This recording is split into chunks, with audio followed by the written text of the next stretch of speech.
ನಗರದ father Muller medical ಕಾಲೇಜಿನ MBBS ವಿದ್ಯಾರ್ಥಿಗಳ 27ನೇ ಬ್ಯಾಚ್ ಶೈಕ್ಷಣಿಕ ವರ್ಷಕ್ಕೆ ಚಾಲನೆ ನೀಡುವುದು ಹಾಗೂ ವೈಟ್ ಕೋಟ್ ಸಮಾರಂಭವು ಕಾಲೇಜಿನ ಸಭಾಂಗಣದಲ್ಲಿ ನಡೆಯಿತು.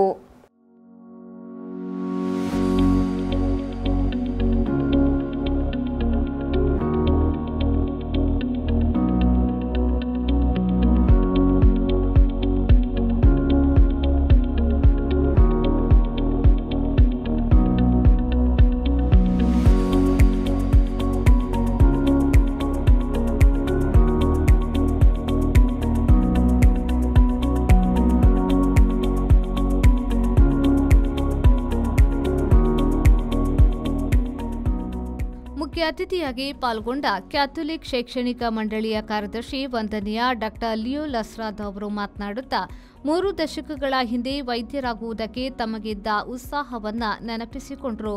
ನನಗೆ ಆ ಕನಸು ನನಸಾಗಿಸಲು ಅಸಾಧ್ಯವಾದರೂ ವೈದ್ಯಕೀಯ ವೃತ್ತಿ ಬಗ್ಗೆ ಎಂದೆಂದೂ ಗೌರವ ಹೊಂದಿದ್ದೇನೆ. ವಿದ್ಯಾರ್ಥಿಗಳು ಯಾವಾಗಲೂ ಜೀವನ ಪರ್ಯಂತ ಕಲಿಕೆ ಹಾಗೂ ಸೇವೆಯ ಪ್ರಯಾಣವನ್ನ ತಮ್ಮದಾಗಿಸಿಕೊಳ್ಳಬೇಕು. ಇತರರ ನೋವುಗಳನ್ನು ಅರಿತುಕೊಂಡು ಅವರಿಗಾಗಿ ಸೇವೆ ಸಲ್ಲಿಸುವುದರತ್ತ ಗಮನ ಹರಿಸಬೇಕು. ಅಲ್ಲದೆ ನಮ್ಮ ಹೆತ್ತವರ ಹಾಗೂ ಹಿತೈಷಿಗಳ ತ್ಯಾಗಗಳನ್ನು ಮರೆಯಬಾರದು. ಭಗವಂತನ ಮಾರ್ಗದರ್ಶನವನ್ನ ಎಂದಿಗೂ ಕೈಬಿಡಬಾರದು ಎಂದು ಸಲಹೆ ನೀಡಿದರು. Very few people could get through. I was not very sure whether I would have got the seat. But I did ask my bishop, and he politely refused to give me the permission.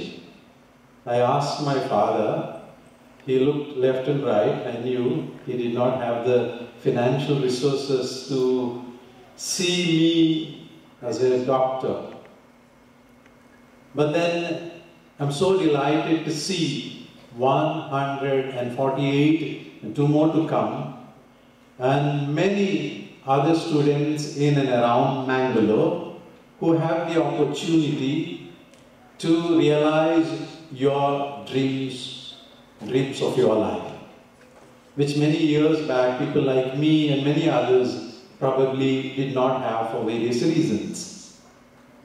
Father Muller charitable ಟ್ರಸ್ಟ್ನ ನಿರ್ದೇಶಕರಾದ ವಂದನೀಯ father ಫೌಸ್ಟಿನ್ Lucas Lobo ಅವರು ಮಾತನಾಡುತ್ತಾ, ವಿದ್ಯಾರ್ಥಿಗಳು ದೈವಿಕ ಶಕ್ತಿಯ ಕರೆಯನ್ನ ಸ್ವೀಕರಿಸಿ ಆರೈಕೆ ಚಿಕಿತ್ಸೆಯ ಕ್ಷೇತ್ರವನ್ನ ಪ್ರವೇಶಿಸುತ್ತಿದ್ದಾರೆ. ಇದು ಕೇವಲ ಜ್ಞಾನ ಮಾತ್ರವಲ್ಲದೆ ಅನುಭೂತಿ, ಮಾನವೀಯತೆ ಹಾಗೂ ನಂಬಿಕೆಯನ್ನ ಕೇಳುತ್ತದೆ ಎಂದು ನೆನಪಿಸಿಕೊಂಡರು.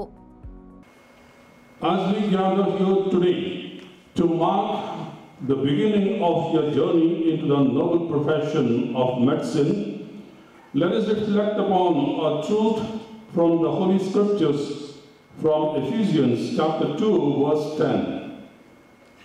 We are God's handiwork, created in Christ Jesus to do good works.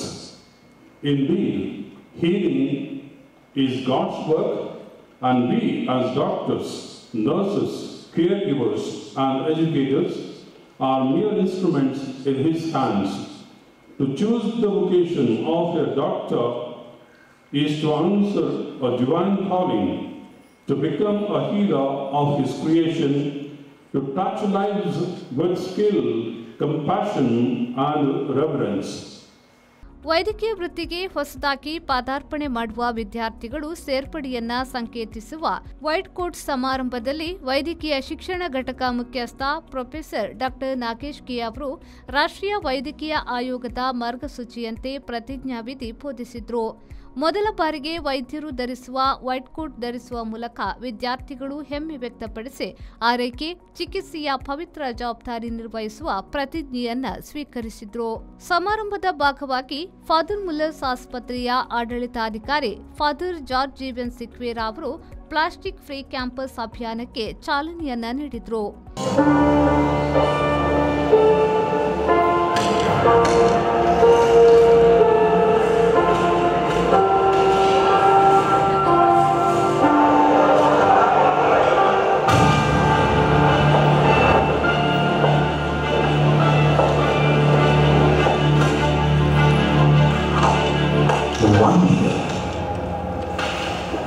One wrapper,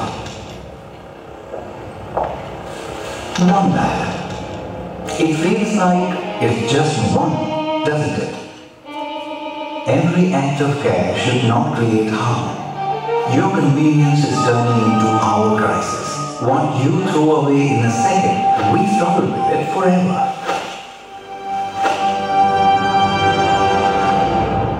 Well, these things are piling up here. It looks like trash, but it is not only trash. It is bringing infection to those people who are coming here for healing experience. Father Muller medical ಕಾಲೇಜಿನ ಆಡಳಿತಾಧಿಕಾರಿ ವಂದನೀಯ doctor Michael ಸಾಂತೋಮಾಯರ್ ಸ್ವಾಗತಿಸಿ ವೈದ್ಯಕೀಯ ಕಾಲೇಜಿನ dean doctor Antony ಸಿಲ್ವನ್ D'Souza ಅವರು ವಂದಿಸಿದರು. Nagesh Kavoor, ವಿ4 news, Mangaluru.